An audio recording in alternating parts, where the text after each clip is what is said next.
So I'm going to take you back. It's April 23rd, 1968. It's 12 noon. And about 500 Columbia and Barnard students, most of them members of two activist organizations on campus, Students for the Democratic Society and Students for the Afro-American Society, are gathered at the Sundial on Columbia University's campus to demand that the university end its militaristic and racist policies by severing its ties with a consortium of universities conducting weapons research for the Defense Department and canceling construction of a gym in Morningside Park, a public park within a primarily black neighborhood with a back apartheid entrance for community members. Who were these students? Why were they so passionate about the Vietnam War and racist policies? Why were they asking an institution, Columbia University, to change its policies?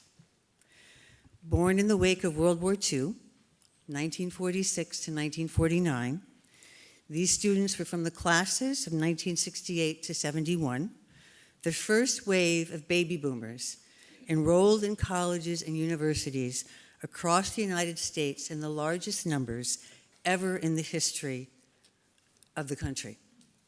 They were diverse: Black, white, Asian, Puerto Rican, Christian, Jewish, poor, working class, middle class, upper class, suburban, rural, urban, rubbing shoulders with one another, immersed in a bubbling cauldron of new ideas and experiences. They grew up in the Cold War era and the age of television, the new technology of their generation. We laugh about that now, right? They had imbibed the underlying anxiety pervading the country at the time, that at any moment the world could come to an abrupt end through mutually assured nuclear destruction. At the same time, television, literally and figuratively, had brought home the real-life drama of achieving seemingly impossible goals, such as sending a rocket to the moon or integrating a whites-only lunch counter in Greensboro, North Carolina. They tended to be optimistic, having grown up during a time of economic expansion and relative prosperity. Service, idealism, and activism were in the zeitgeist around them. John F. Kennedy had exhorted them, "Ask not what your country can do for you, ask what you can do for your country." Martin Luther King's vision had stirred them. "I have a dream that my 4 little children will one day live in a nation where they will not be judged by the color of their skin, but by the content of their character." They had been encouraged to embrace the American dream, the promise of life, liberty, and the pursuit of happiness for all. Having imbibed the blood-choked chronology, choked and soaked, I'm choking, but it was a blood-soaked chronology of the American Civil Rights Movement during childhood, they had become increasingly aware that America had much work to do to fulfill its promise. From such people as Rosa Parks, the Little Rock Nine, James Meredith, and Martin Luther King Jr., they had learned that all things are possible for those with single-minded resolve, that fairness and equality could be achieved if one were brave, persistent, focused, and insistent. And they had witnessed, some up close and personal, some via TV, the brutal reaction from those in power to African Americans marching or boycotting for equality in public facilities and the enforcement of their right to vote. Snarling dogs and water hoses turned on peaceful marches, 3 young freedom workers murdered, bombs thrown into an Alabama church killing 4 young people, the assassination of Medgar Evers. Many had come to believe that those holding positions of political and economic power, more often than not, will attempt to brutally repress those who are disenfranchised as they move to free themselves, that the disenfranchised must make a way out of no way. Moving through high school and entering college in the years between 1964 and 1968, They had felt the spirit of change intensify throughout the nation and experienced a growing awareness regarding the pervasive nature of discriminatory practices and policies throughout American political, social, cultural, and economic institutions. In this time, from 1964 to 1968, the American Civil Rights Movement had expanded from the South into urban areas and begun focusing and bringing attention to the debilitating effects of discriminatory housing, education, and employment practices on the lives of urban Americans, the legacy of poverty in urban ghettos across the United States. And they had watched the struggle for equality widen. The Berkeley free speech movement had fought for the rights of students to advocate for political and social causes and organizations on campus. Now had formed in 1966, so there was a dawning among them of the awareness to advocate for women's rights, reproductive, economic, and civil. And as now began to take to the streets as well, picketing in front of the New York Times to protest sex segregation in job advertising, or the Economic Employment Opportunity Commission, newly formed, that was holding hearings about discrimination in white employment, but had prohibited now from testifying. They attended demonstrations to legalize abortion. Along the way, they had rejoiced in the legislative victories of the civil rights laws from 1964, 65, and 68, and they had continued to be horrified by the violence that continued to exist against protesters and the assassination of Martin Luther King. The Vietnam War. Young men drafted in unprecedented numbers from 1964 to 1967, rising to 500,000, forcing many young men to make choices, others in fear of losing an exemption like a college deferment, loved ones, brothers, boyfriends, cousins killed or wounded in Vietnam. Many had begun to question the purpose of the war, concluding this was a war of colonialism rather than a war to promote democracy in Southeast Asia. Vietnam demonstrations for peace and against the war had been mushrooming. About every 2 months, if you look at the history, there had seemed to have been a demonstration, from marching in the streets to demonstrating outside an induction center to turning in or burning draft cards. So the country was on the move. And it's against this backdrop that the 1967-68 academic year had begun. A national demonstration against the Vietnam War was called in October 1967. They debated should they go or not go. It turned out it was the largest demonstration so far in the history of the anti-war movement at that time. Then came the Tet Offensive in January, the My Lai Massacre in March, and then April 1968, April 4th, the nation was stunned. Dr. Martin Luther King had been assassinated. Outraged and hurt, African Americans had protested across the country. It was in these times that 500 young men and women were milling around the sundial on Columbia University's campus at 12 noon on April 23rd, 1968. They had come to hold Columbia University accountable for its policies, its racist and militaristic policies, believing it is their duty as citizens to do so. By the end of the day, they had taken over Hamilton Hall, and SDS and SAS had jointly penned 6 demands that were presented to the Columbia administration. When the administration declined to accept the demands, all decided to remain in Hamilton Hall. By the morning of April 24th, SAS had asked the white students to leave Hamilton Hall and occupy another building on their own. White students took over Math, Low Library, Avery, and Fairweather. The 7-day building occupation had begun. The news spread like wildfire across the country and around the world, campuses erupted in demonstrations in building occupations. We are here today to hear from 5 alumni from the classes of 68 to 71 who were students here at Barnard in the spring of '68 about their experiences during that time, how the choices they made have affected their lives since, to explore whether or not there's anything from '68 that can help us respond to the issues of today. And of course, we're here to hear from you. Thank you very much. It is so great to see you. So animated, so active, and so committed to this day. Thank you very much.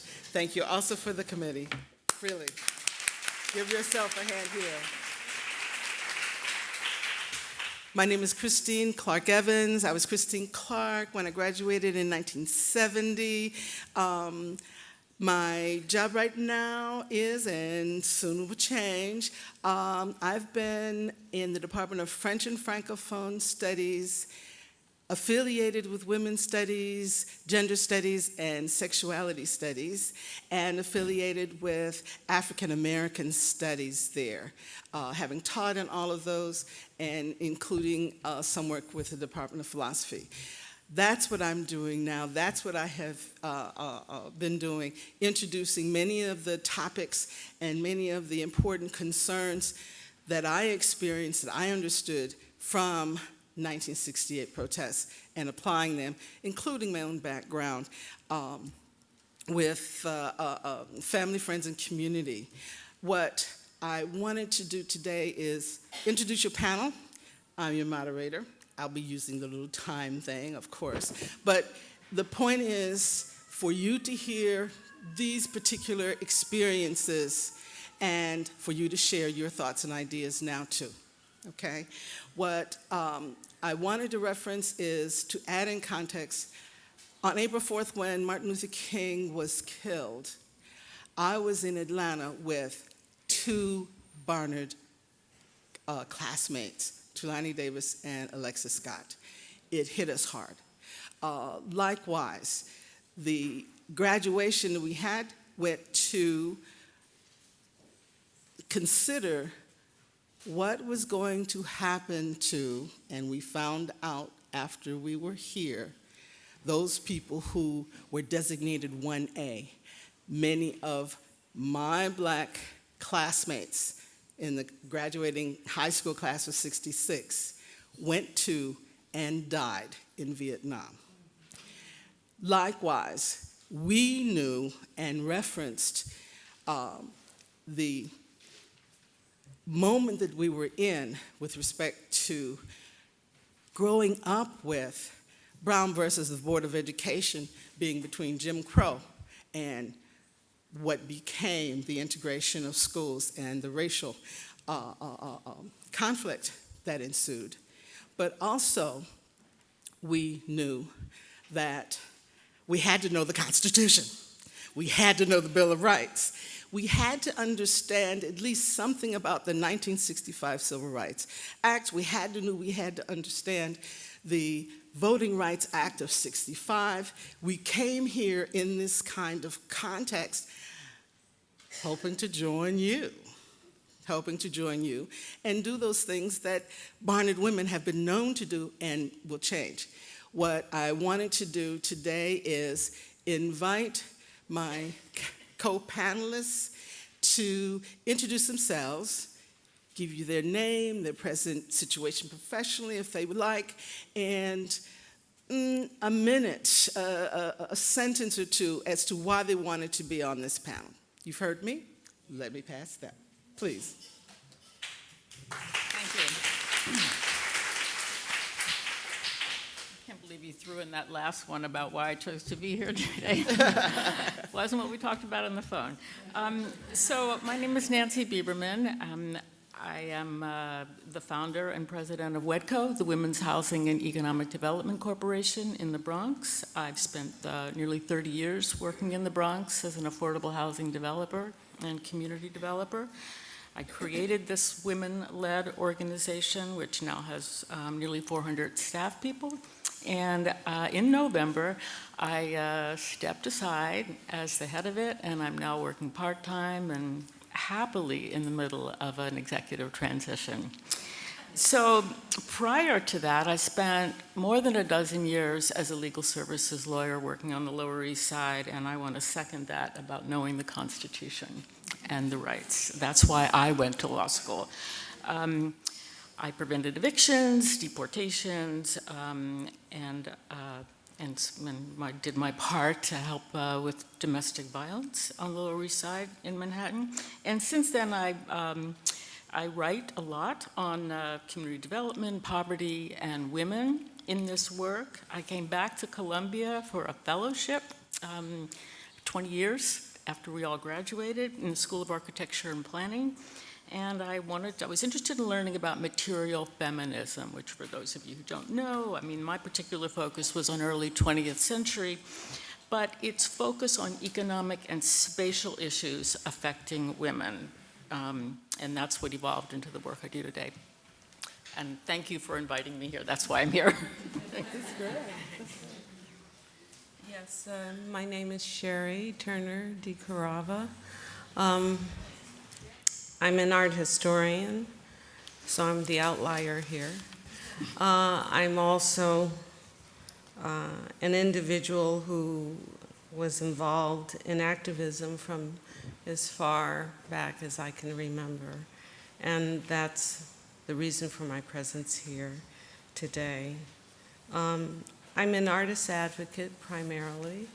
I put myself on that side of the equation, which is a great side to be on. It's culture, writ big, and yet it's very personal because it's individual to each individual artist. And I might add to their work. As of this year, much to my surprise, I've engaged a late career edition, and I'm now a publisher of books, and I'm bringing out 7 volumes over a period of the next 3 to 4 years. So that's my story. Thank you.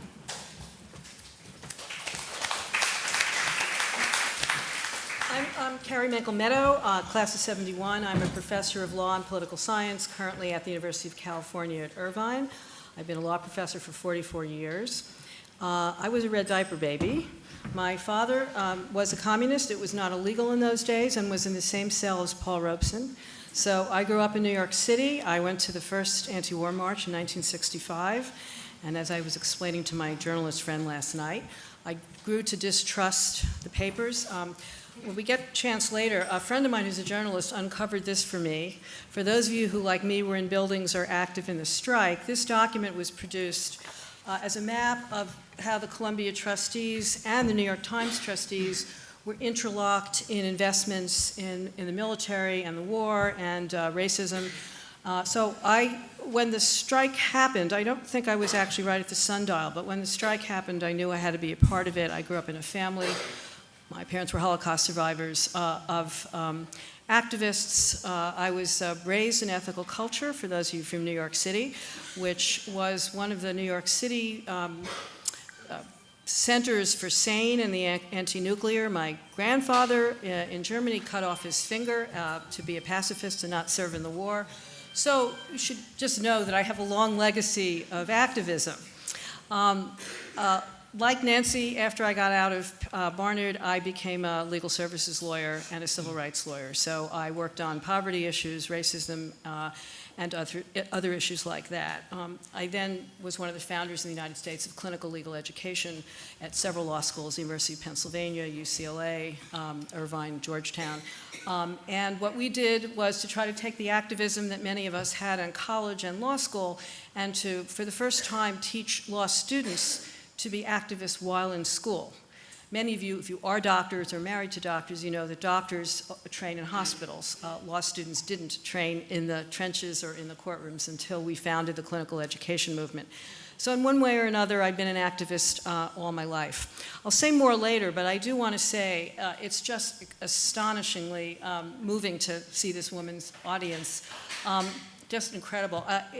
in another part of my life, I'm a professor of women's studies. I taught it for many years at UCLA and was director of the Center for Research on Women at UCLA. And we all have very complicated relationships to Barnard, some positive, some negative. But I have to say that it was this institution that made me feel as if we women could be leaders and that we could speak up and do what we do in the world. And I've spent my whole life studying women and working for women. And I'll say later, but you should all know that the Columbia strike of 1968, and we have some incredible feminist leaders on the panel here, Columbia's women's liberation was founded out of the strike.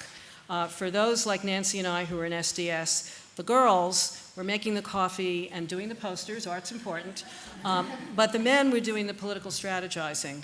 And out of that experience, I've actually written some articles about this, out of that experience of women being asked to do women's work in the movement, feminist movement at Barnard and Columbia was founded outside of the strike. So we hope we'll have some time for that too.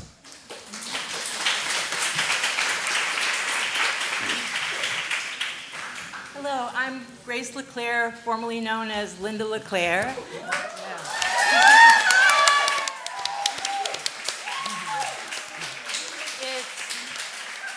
It's just so amazing to be here. It's kind of it's pretty confusing actually, but but I'm adjusting and I'm really enjoying feeling welcome.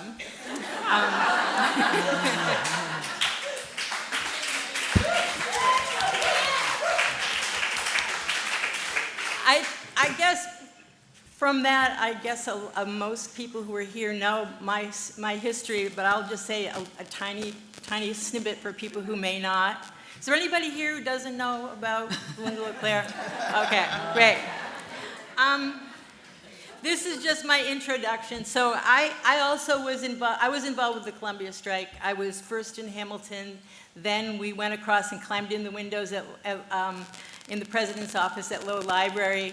And then I moved over to Fairweather, which I have to give a shout out to Fairweather as the only building with female leadership on the strike committee.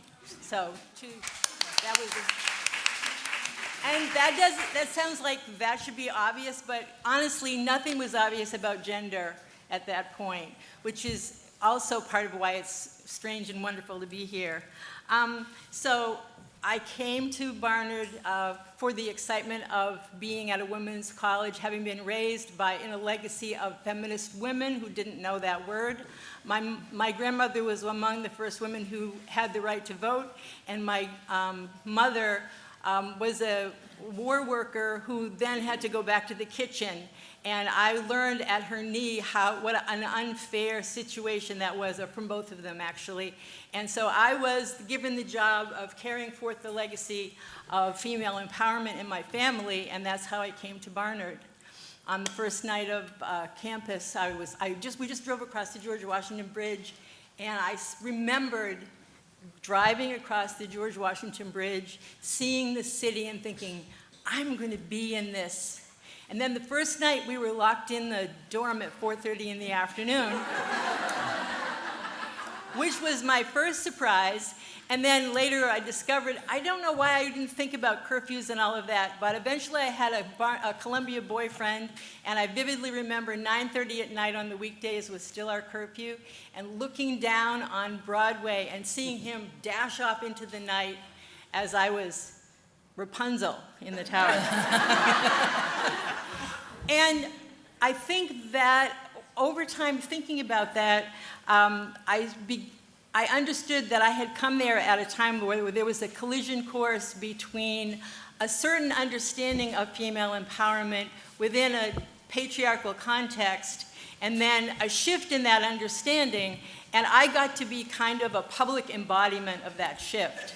And it's informed my work since then because I've gotten really interested in organizations and how they understand themselves and how their missions shift over time, and creating institutions that allow for that and that are inclusive. I was the founder of one of the founders of the socially responsible investing movement. I was the founder of Calvert Social Investment Fund, one of the first and now largest of the socially, well, they call it high-impact investing now, which I think is pretty cool, but that's what it is.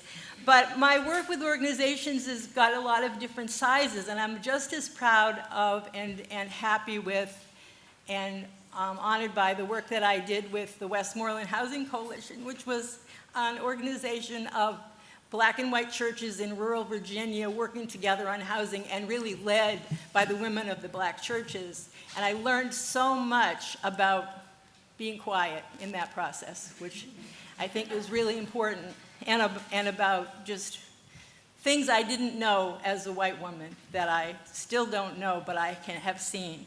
And then I also worked on the New York State food policy, working with every level of the food system. So a lot of different kinds of things.